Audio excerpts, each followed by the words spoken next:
Continuons ce chapitre sur la fonction exponentielle et abordons maintenant le petit 3, les propriétés algébriques. Donc, dans ce paragraphe, nous allons voir que la propriété exponentielle possède des propriétés algébriques, ou alors on peut appeler aussi propriétés de transformation importantes, donc qui seront à connaître par cœur. Donc démarrons. Soit B un réel quelconque fixé. Donc on prend un nombre réel quelconque et fixé, c'est-à-dire comme une constante. On sait que son exponentielle est non nulle. On a vu que la fonction exponentielle ne s'annulait jamais. Donc, on peut définir sans problème sur R la fonction définie par g de x égale l'exponentielle de x plus b sur l'exponentielle de b. Cette fonction est donc définie sur R puisque on est sûr que l'exponentielle de b est différente de 0, donc il n'y aura pas de souci au dénominateur. Alors cette fonction, on va la dériver. Donc comment on va dériver cette fonction? Donc on va dériver cette fonction, attention, ce n'est pas du u sur v, c'est-à-dire que l'exponentielle de b au dénominateur, c'est une constante. Donc en fait, l'expression, on peut même l'écrire différemment. On peut mettre de côté la constante 1 sur exp de b et multiplier par l'exponentielle de x plus b. Donc la variable ici, c'est x. Donc dérivons cette fonction. Alors comment on fait pour dériver cette fonction? Ici, nous avons une constante multiplicative. Du coup, elle est maintenue. Une constante multiplicative est toujours maintenue par dérivation. Et on va dériver cette expression-là. Alors ici, nous avons une fonction composée. Je ne sais pas si vous vous rappelez. On a la fonction exponentielle appliquée à une fonction du type ax plus b. Donc on avait vu dans le cours sur les dérivés que lorsqu'une fonction se présentait sous la forme g de ax plus b, c'est-à-dire lorsqu'on appliquait une fonction connue à une fonction affine, alors la dérivée de cette expression devenait, on dérivait la fonction affine à l'intérieur a et on multipliait par la dérivée de la fonction connue g' et on remettait ax plus b à l'intérieur. Donc c'était ça la formule dans le chapitre sur la dérivation. Si j'applique cette formule à ma situation ici, nous avons la fonction principale, c'est l'exponentielle. La fonction à l'intérieur, c'est x plus b. Donc la fonction affine, je vais la dériver en premier. Donc la dérivée de x plus b, c'est 1, puisque le a de ax plus b, c'est 1 ici. Et je multiplie par la dérivée de l'exponentielle. On vient de voir la fonction exponentielle était égale à sa dérivée. Donc l'exponentielle, donc la dérivée de l'exponentielle, c'est l'exponentielle. Et je remets x plus b à l'intérieur. Donc finalement, je constate que j'obtiens en fin de course, je peux tout mettre, je fais tout monter sur exp de b, ce qui donne exp de x plus b sur exp de b, et je me rends compte que je retrouve ma fonction initiale g de x. Donc g' de x est égal à g de x. De plus, si je calcule l'image de 0 par la fonction g, je remplace x par 0, donc je vais avoir exp de 0 plus b, c'est-à-dire exp de b divisé par exp de b, ce qui donne 1.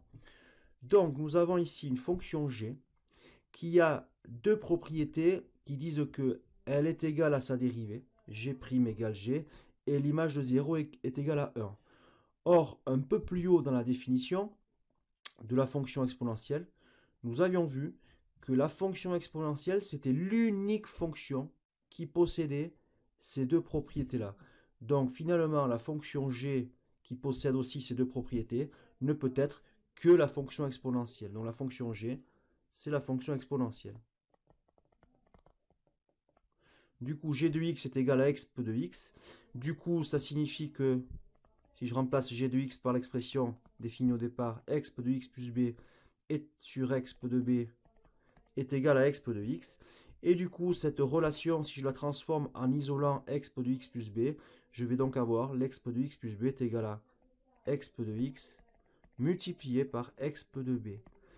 Donc, du coup, je me rends compte que la fonction exponentielle, lorsque je l'applique à une somme, ça devient l'exponentielle du premier élément multiplié par l'exponentielle du second. Donc la première propriété algébrique fondamentale qu'il faudra connaître par cœur dit que l'exponentielle d'une somme, c'est le produit des exponentielles. Donc l'exponentielle de x plus y sera égale à exp de x multiplié par exp de y. On va donner les propriétés suivantes et on les démontrera éventuellement plus tard à travers les exercices. Donc deuxième propriété, l'exponentielle de moins x sera égale à l'inverse de l'exponentielle. Donc on dira aussi l'exponentielle de l'opposé, c'est l'inverse de l'exponentielle. Maintenant, l'exponentielle d'une différence, l'exponentielle de x moins y, sera égale à l'exponentielle de x sur l'exponentielle de y. Et pour finir, lorsqu'on prendra l'exponentielle d'un nombre à une certaine puissance, donc l'exponentielle de x à la puissance n, ça sera égal à l'exponentielle de n fois x. Donc voilà des propriétés très importantes qu'il va falloir apprendre par cœur et on va de suite les appliquer dans l'exercice 1. Dans l'exercice 1, on nous demande de transformer toutes les expressions toutes les expressions qui contiennent de l'exponentielle en fonction de exponentielle de 1. Donc prenons le premier cas de figure. Nous avons l'exponentielle de 0,5 et on nous demande de montrer que l'exponentielle de 0,5 c'est égal à la racine carrée de l'exponentielle de 1. Alors ici, ce qu'on va faire, c'est que on va mettre l'exponentielle de 0,5 au carré et on va calculer. Donc j'ai une propriété dans le cours qui dit que l'exponentielle d'un nombre à la puissance n, c'est l'exponentielle de n fois x. Donc l'exponentielle d'un nombre à la puissance 2, ça va être l'exponentielle de 2 fois ce nombre. Donc du coup, l'exponentielle de 0,5 au carré, ça va donc être l'exponentielle de 2 fois ce nombre, de 2 fois 0,5, ce qui donne bien l'exponentielle de 1. Donc l'exponentielle de 0,5 au carré donne exponentielle de 1. Donc du coup, si je veux isoler l'exponentielle de 0,5, il faut faire sauter le carré en prenant la racine carrée. Donc voilà la première question, ce qu'il fallait faire. Alors pour la deuxième question, ce qu'on va faire, c'est qu'à chaque fois, je vais démarrer le travail, vous arrêterez la vidéo et vous essayerez à chaque fois d'aller au bout du calcul. Donc le premier est a égale exponentielle de moins 2. L'objectif, c'est d'exprimer exponentielle de moins 2 en fonction de l'exponentielle de 1. Donc l'exponentielle de moins 2, c'est une expression qu'il va falloir essayer d'identifier à une des propriétés du cours. Donc parmi les propriétés du cours qui sont ici, essayez d'identifier la formule qui convient. Donc on arrête la vidéo et on réfléchit. Donc la propriété ici qu'on va appliquer, c'est l'exponentielle de moins x qui est égal à 1 sur exponentielle de x. Donc ça va donner ici 1 sur exponentielle de 2. Et maintenant, c'est l'exponentielle de 2 qu'il va falloir exprimer en fonction de l'exponentielle de 1. Donc exponentielle de 2, ça peut être vu comme étant exponentielle de 2 fois 1. Et l'exponentielle de 2 fois 1, ça peut être vu comme étant l'exponentielle de n fois x. Donc l'exponentielle de n fois x, c'est exponentielle de x puissance n. Donc l'exponentielle de 2 fois 1, ça va donc être l'exponentielle de 1 au carré. Donc si j'applique cette propriété-là en remplaçant x par 1 et n par 2. Donc on peut écrire que c'est exponentielle de 1 au carré. Donc j'ai bien exprimé le nombre a en fonction de l'exponentielle de 1. Donc prenons le calcul b. B c'est l'exponentielle de 5 moins racine de 3 multiplié par l'exponentielle de racine de 3 moins 3. Donc ici nous avons un produit de deux exponentielles. Donc parmi les propriétés qui sont ici, à vous de trouver celle qui convient. Donc arrêtez la vidéo. Donc nous avons un produit de deux exponentielles. Donc je vais utiliser la première propriété. Lorsqu'on a un produit de deux exponentielles, on peut rassembler les deux exponentielles en une en disant que c'est l'exponentielle de la somme. Donc ici, ça va donner exponentielle de la somme. Donc arrêtez la vidéo et écrivez. Donc ça donne 5 moins racine de 3 plus racine de 3 moins 3, ce qui donne exponentielle de 5 moins 3, ce qui donne exponentielle de 2. Et l'exponentielle de 2, c'est l'exponentielle de 2 fois 1. Donc nous avons une exponentielle de n fois x. Donc l'exponentielle de n fois x, c'est l'exponentielle de x, c'est-à-dire l'exponentielle de 1 au carré. Donc voilà ce qu'il fallait trouver ici. Le suivant, c'est égal l'exponentielle de 0,5 plus x sur exponentielle de 1 plus x. Donc ici, nous avons un quotient de deux exponentielles. Donc allons voir les propriétés du cours et arrêter la vidéo pour pouvoir trouver la bonne propriété à appliquer ici.